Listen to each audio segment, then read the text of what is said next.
to Wick Lender-Zalowski's Interviewing Tips, sponsored by the International Association of Interviewers. I'm Wayne Hoover, CFI, partner with Wick Lender-Zalowski, and Executive Director of IAI. This week's tip, I have a question for you. Who do you work for? Now that's a silly question, right? You know you work for your organization. But I want you to change your thought process up a little bit and say that you really don't work for your organization.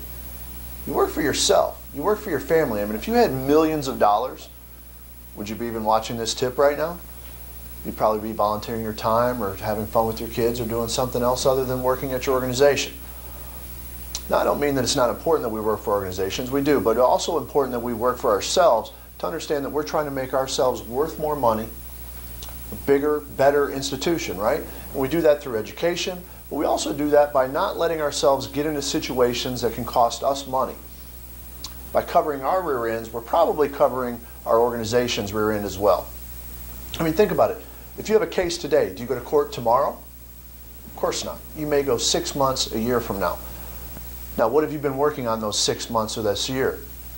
You've been working on other cases. What's that one person been working on for the 6 months to a year? They've been working on that one case. So when you get into court, who sounds more credible? They do, right? I mean, they've been working on the one case. You may not even remember who they are.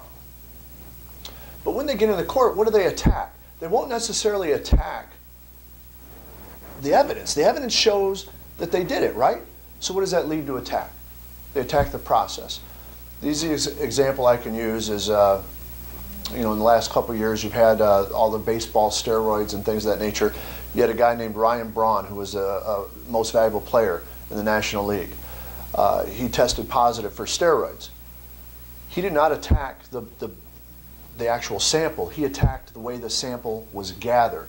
He attacked the investigator, the guy who obtained the evidence, and then he was let go because of the process. And that's what I want you to really look at covering your rear end on is that process. So how do we do that? How do we cover our rear end? Well, one, we take notes, right? I mean, we all have company policies or police policies that we have to follow, but you have to take notes that maybe are beyond what your organization requires. What did the room setup look like? What time did they come in? What time did they leave? Did you let them use the washroom? Did you let them have a drink? What time did you ask the question? Because remember, people in that room, once they get out of the room, are going to have a different version of what actually occurred. And maybe they thought they were in there for hours or things of that nature. So you want to make sure that you have it all documented. So that way, 6 months to a year from now, you can cover your butt. And that's really what it's about, is covering the organization that you work for. By covering your rear end, are you probably covering your company's rear end? That ends today's tip, sponsored by IAI from Wick Lender-Zalowski.